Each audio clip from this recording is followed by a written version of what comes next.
La reflexión sobre el sistema. Hoy te explicaré cuáles son las características. Su madre quería que él fuera pastor y estudiara teología, pero él estaba en desacuerdo y decide, después de discutir con ella, ir a estudiar filología clásica en Leipzig. Es importante mencionar que unas sífilis que contrajo a sus 20 años y unas constantes jaquecas que tenía desde muy joven ocasionaron su locura. Para entrar en contexto, en la siguiente idea que explicaré, daré una descripción del dios Apolinio y del dios Dionisio. Apolinio es el dios que en pocas palabras fue la imagen de la perfección de las formas, del orden, de la razón y la luminosidad. Para que se me entienda, es el dios de la moderación. Y al otro extremo se encuentra Dionisio, quien es el dios del caos, del desenfreno y la locura.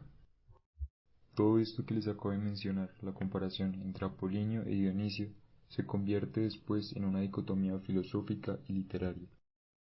Ya que entienden que representa a cada dios, les explico. Friedrich expone su desacuerdo y descontento con las ideas que daban Sócrates y Platón, quienes intentaban abolir o derogar los elementos de Dionisio y del caos, y fijar en la antigua Grecia las costumbres relacionadas y elementos de Apolo, del orden. Friedrich era firme en la idea de que Apolinio y Dionisio debían estar balanceados, y afirma que Sócrates fue una equivocación, junto con toda la moral del perfeccionismo, pues está convencido de que la realidad es caótica e imprevisible. Él es entusiasta en la idea de la utilización.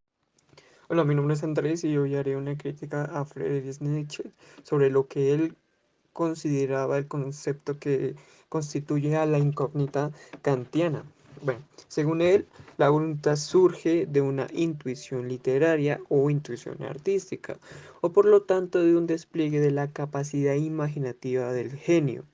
Para comprender esta apreciación vale la pena reseñar un interesante procedente de la institución literaria que está vertida en la filosofía. Kant es sus prolegómenos, por así decirlo, definir las ideas del alma, del mundo y de Dios, bajo la forma de las ilusiones que habitan en la misma conciencia del hombre, como los ideales del conocimiento, las tendencias a orientar y forma de ilusiones que habitan en nuestra propia conciencia, considerado pues en sí la conciencia generalista del hombre, como ideales del conocimiento tendientes a orientar, a motivar el gran afán hacia la propia autoperfección.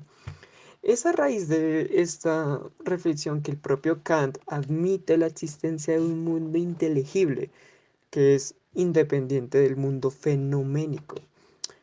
En dicho mundo se dice que solo es cognoscible por la razón de donde tiene una cabida la libertad del propio pensar, el libre albedrío. En el contexto de la ética kantiana, perdón, la idea del deber moral, donde se tiene cabida de la libertad absoluta, se ve asociada a la idea de la posibilidad de cumplir con tal mandato de virtud, de este mandato proveniente del mundo inteligible en donde se encuentra afiancado con una ideal de la realización de la libertad propia, que Friedrich dijo que define este mundo inteligible como un mundo de poesía, claramente entre muchas comillas. Esto es, como dicen algunos, como una bella ilusión que, si se siente, no existe en la realidad, reviste de un enorme valor y dignidad. Al igual que los mitos, poesías, religiones, abstractos, hipótesis o verdades metafísicas, ya que por su propio carácter de ideal, el espíritu humano motiva el desarrollo de los pensamientos legítimos y es necesario para afianzar de la vida de los hombres. Él decía que el punto de partida de los sistemas ya no radica en la reflexión sobre el sistema de la ciencia físico-matemática o en la reflexión sobre la ciencia moral, sino sobre el carácter de lo absoluto y lo acondicionado. Bueno, si antes a esto se criticaba, lo que importaba era el propio constante de las categorías y esos procesos que definían el mundo de lo fenómico. Entonces, colocando estos números como punto límite de la indignación, ahora lo que se hace es protagónicamente interesarse en discriminar y objetivar este mismo número. No podemos desconocer claramente que esta tendencia otorgó otro impulso y direccionalidad al conocimiento. Esta moralidad en este periodo de reflexión filosófica hizo que toda Europa y recapacitara, por así decirlo, aquellos pensamientos de Friedrich Nietzsche. Entonces, eh, resultaba que Fichte decía que parte de lo absoluto y lo que intuye bajo una especie de lo, entre comillas, en general, eh, no estaba arraigado al mismo problema fenomítico del ser. Bueno, cabe aclarar que Kant es un idealista filósofo posterior a Friedrich. Entonces, cada uno de sus pensares iban en contraste a sus propias opiniones y a su propia perspectiva. Yo sé que todo esto podrá sonar un poco confuso, pero en resumidas cuentas, entre los pensares de Friedrich Nietzsche estaba sobre el poderío, sí, de la propia reflexión del ser. ¿Cómo así? Entonces, él tenía como ese ego, por así decirlo, de la humanidad en el que se pensaba que el hombre sobrepasaba por la bestia, ¿sí? Que claro, seguíamos teniendo nuestros propios instintos, que somos seres meramente instintivos y toda nuestra percepción al mundo es una manera de conceptualizar estos instintos. Esto es algo lógico que todo el mundo debería saber. Entonces, lo que pasa es que Kant llegó a contrastar, no a contradecir, a contrastar estos puntos de vista con el hecho de arraigar más allá al hombre de la bestia y pensarlo como un ser más fenomínico, o sea que es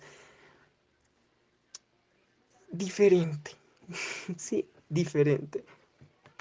Este respecto a pensar, se puede ver que en el pensar la redundancia, Schopenhauer distingue y se caracteriza por la propia voluntad de sus planos. A nivel puramente metafísica, a nivel de manifestación en lo fenomínico. Es a partir de este análisis de la naturaleza en su aspecto más, por así decirlo, interior y un poco exterior, que se reduce inductivamente a la existencia de un impulso ciego, inconsciente, carente de sentido. Es impersonal que en toda marcha pone los procesos de la vida. Bueno, ahora bien, Schopenhauer aislaba esta esencia de lo fenómico para determinar objetivamente cómo existía en sí, admite la indagación. Esta esencia, por favor, ya está inmersa en un terreno que rebasa las capacidades de nuestro intelecto. De ahí cuando se habla de la unidad de la voluntad, se ve completamente necesario que es acudir a una descripción que solo puede extraer por vía negativa del mundo de la representación. En este sentido observamos que su metafísica encarna el punto de la problemática en la cual Kant delimitó sus funciones de la metafísica dogmática. Esto quiere decir que la raíz de donde intentaban escribir tocaba el límite de la indecibilidad. Es por eso que Nietzsche también decía que el evocar al primer párrafo del parágrafo veintretes del mundo. Sé que suena confuso, es un poquito extraño de, de pasarlo al español, pero bueno, lo que quiere decir es que lo que sorprende en la explicación de lo cual se encuentran las variantes a lo largo de los escritos es que su tono dictatorial enuncia que toda una serie de predicados negativos a esta propia causa, ¿sí? Entonces, lo que lo que se consideraba como tal objetivista ya no lo es porque pues vemos que es una parte de la perspectiva totalmente negativa sobre una limitancia del consciente del ser. Bueno, como para terminar, cabe aclarar, por ejemplo, hay que retribuir los atributos metafísicos de la propia voluntad. ¿Sí?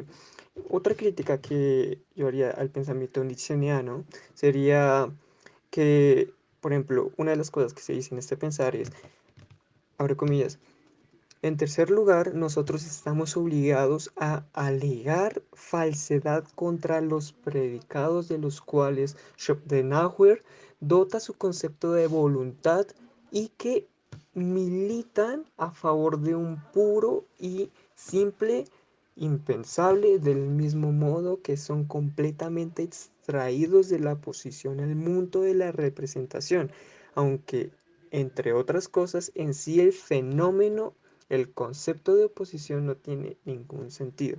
Cierro comillas.